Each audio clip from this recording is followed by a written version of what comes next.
Quem é o Capita e quem é o Bruninho? Então, é difícil, assim, eu acho que você não tem como você separar muito, né? Eu até tenho o meu mentor, que é o Juliano Milan, que tá trabalhando comigo desde 2012, 2013. Cara, que legal, hein?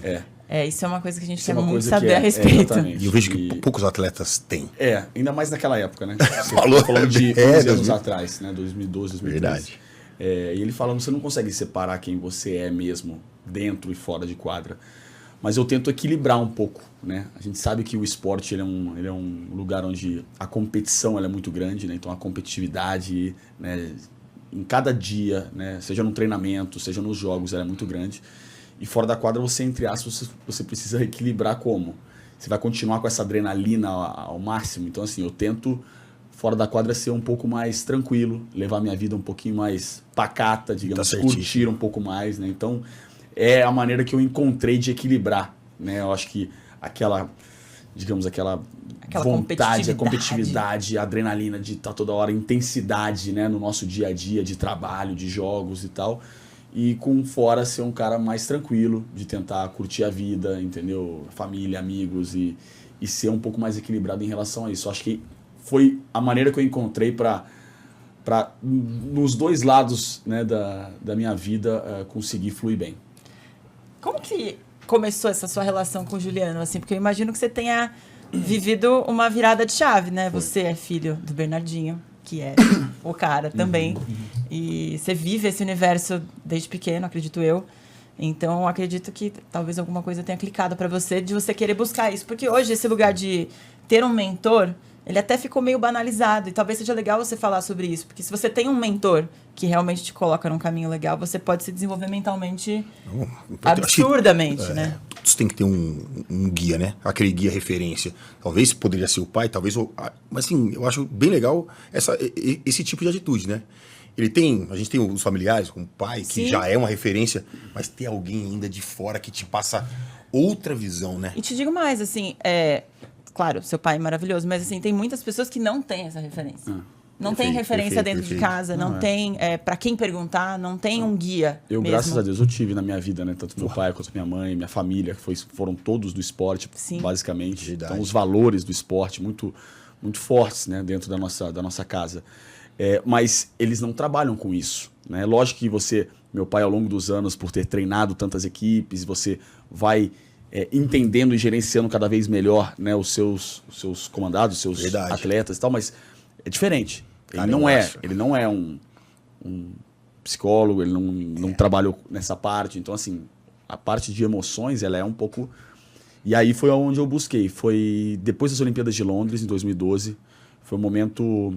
aquele ciclo olímpico de 2009 foi quando eu assumi a titularidade na seleção brasileira. Já tinha conquistado alguns títulos nos clubes e tal, no Brasil. E foi quando aconteceu uma mudança de geração. E a Olimpíada é um momento mais importante para um atleta, né? Era a minha segunda Olimpíada, mas a primeira como titular. E a gente chega na final e vencendo 2-0 o time da Rússia. Tivemos 2 match points para fechar a Olimpíada. E a gente acaba perdendo aquele jogo, 3-2. E ali era como se eu tivesse perdido o chão. Porque você tá a um ponto de conquistar o maior sonho da tua vida, que acho que é o maior sonho de qualquer atleta, de uma medalha de ouro. E você acaba perdendo aquela oportunidade. Então ali, para mim, parece que o chão... E parece que o chão, assim, abriu. Eu falei, cara, acabou. Eu lembro de entrar no quarto depois da ficha cair mesmo, no quarto da Vila Olímpica, e ficar 3 horas na minha cama chorando, assim... A hora que saiu tudo mesmo, né? Porque quando acaba é um choque, você nem tá entendendo nada. Você falou ainda tudo. Fui sorteado pro antidoping, cara, não entendi nada. Tipo, falei, cara, putz. Não dá pra acontecer mais nada, não. né? Aí, a hora que eu cheguei na vila, que as coisas, né? Que as emoções mesmo saíram, que eu desabei, né? E aí eu lembro de um por um dos atletas, né? Dos jogadores entrarem no quarto, me abraçar e tal. Não sei o que, a gente tá ali. Meu companheiro de quarto na época era o Thiago Alves, ficou ali do lado. Sem falar nada, porque aquele momento você não tem muito nem o que falar, né? Então cada um sente, lógico, cada um sente da sua maneira, mas para mim era um lance de tirar o peso, né, de ser filho do treinador, e de conquistar aquilo que você sempre sonhou, né, que seria um ouro olímpico. Então eu vi que ali, depois fiquei alguns meses meio que sofrendo com aquilo. A minha volta, né, depois de 2 semanas que eu tive de folga, voltei pro Rio, na época eu estava jogando no Rio, eu tinha perdido um pouco daquele... o vôlei ele se tornou um lugar onde eu não curtia, um lugar onde eu estava com Quase raiva. como se estivesse sem brilho, né? É, que eu tava com raiva, eu brigava muito. Eu lembro nos primeiros jogos, eu tomar cartão vermelho, essa coisa essa que, relação, assim, né? você Caramba. perde um pouco do, né? E aí eu lembro de falar, cara, não, eu preciso de ajuda. Em alguma coisa eu preciso voltar a ser aquilo que ressignificar essa experiência, entender um pouco mais.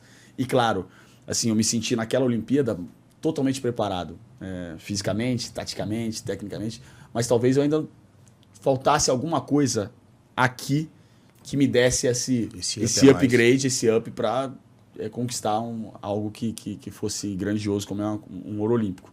E eu lembro de, quando você perde aquele terceiro set, eu lembro no quarto set de entrar e sair do jogo muito fácil, porque você fica continuamente pensando na oportunidade que você teve, que você perdeu, então como lidar com aquilo durante o jogo, e aí tudo aquilo que veio depois, né, depois dessa grande frustração, depois dessa grande derrota. E aí foi quando eu procurei o Gil, que é casado com a minha empresária, meu braço direito, que é a Alessandra, e a gente começou a fazer um trabalho, e o trabalho dele ele consiste principalmente em você entender as suas emoções no início. Então são capítulos de todas as emoções que nós temos, do medo, a alegria, a raiva, tudo. Luta tudo. e fuga. Então você vai entendendo como isso funciona com base, né, com estudos e tal, com referências, com livros, então você vai entendendo um pouco melhor, né? Porque às vezes as coisas acontecem e você não está consciente daquilo que você está sentindo.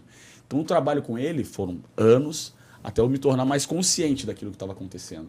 Eu estou com raiva, eu estou, né, com medo, eu estou inseguro. Então você vai começando a lidar e entender melhor as emoções que você está sentindo naquele momento. E que durante um jogo você precisa ter algumas ferramentas que você consiga equilibrar isso, né? Então